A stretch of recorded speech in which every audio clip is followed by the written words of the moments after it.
Hi everyone, my name is Eli Thompson of Tensegri-teach, Dynamic Teaching Tools.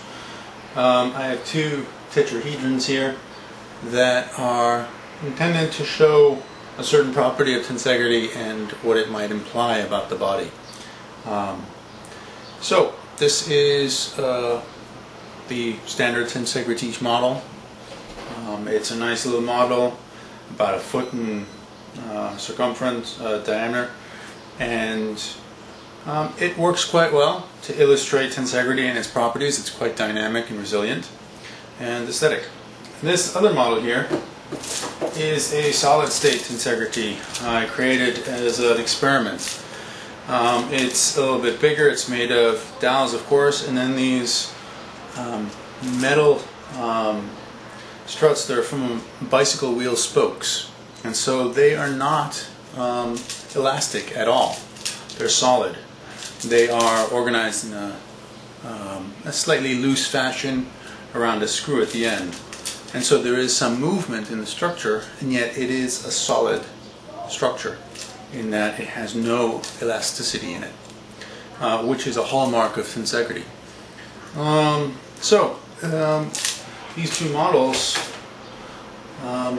have different properties that are interesting. A standard tensegrity model with the elasticity of the bands represents the expansion in all three dimensions and contraction in all three dimensions quite well. It's distributing the strain evenly throughout, and as you expand the struts, if you focus on the vertical struts, as I expand, you'll see the vertical struts widen as well, and as I contract, the vertical struts narrow back and forth. And the same is happening with these. So the model as a whole is expanding as I pull it apart, and it contracts as a whole in all three dimensions as I compress it. However, you'll notice that as I expand and contract in the full range, I'm going all the way with these struts that I'm holding, and yet the vertical struts only expand and contract maybe an inch at most. A lot of that movement is being lost in the elasticity of the bands, and so a lot of the strain and the tension that I create in order to expand the structure is being absorbed by the bands and distributed throughout. There is a benefit to that in that the whole system is able to handle those strains more effectively. However, it's not transferring the forces as effectively because it's being absorbed by the bands. However, if we look at this solid, non-elastic tensegrity structure, the transference of force from the compression through the structure is almost 100%, because none of it is lost in these solid metal spokes. And so there is no elasticity here, and thus when I expand and contract, even though I cannot expand and contract as much, the transference of that to the whole structure is almost 100%. And so it expands as much as I expand and contract it, almost.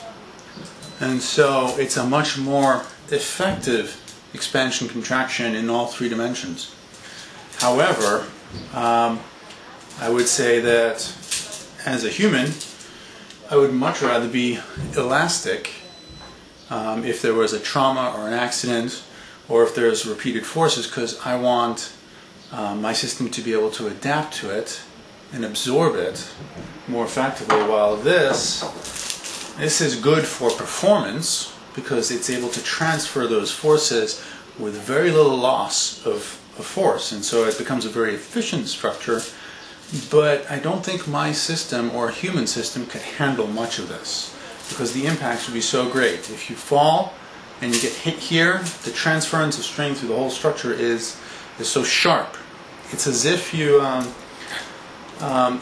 step off a curb without noticing it's there, and you're not ready for it, and that force runs through your body sharply, it would be the same thing. However, it does show that it suggests the idea that fascial fitness and an athlete performance requires a tighter, more cinched up fascial web with greater tone in the musculature and so less adaptability in that webbing. And thus the forces for an athlete, a performance athlete, are not being absorbed into the myo, into the stretchability of that tissue, but rather transferring straight into the tone, the tautness of the fascial web, and transferring and being distributed through that system much more efficiently, and thus recoiled out more efficiently. However, for one who is in less peak performance, such as myself, those forces, the pounding of impact of running, etc., are being distributed into the soft tissue, that more elastic musculature rather than the taut of the fascia. And thus, while it's absorbing it more efficiently, and I feel maybe, and I can handle maybe more of it, it's not as efficient, and I can't recoil it as efficiently. So, interesting observations from two different tetrahedral tensegrity models and what they might imply about the body. Enjoy.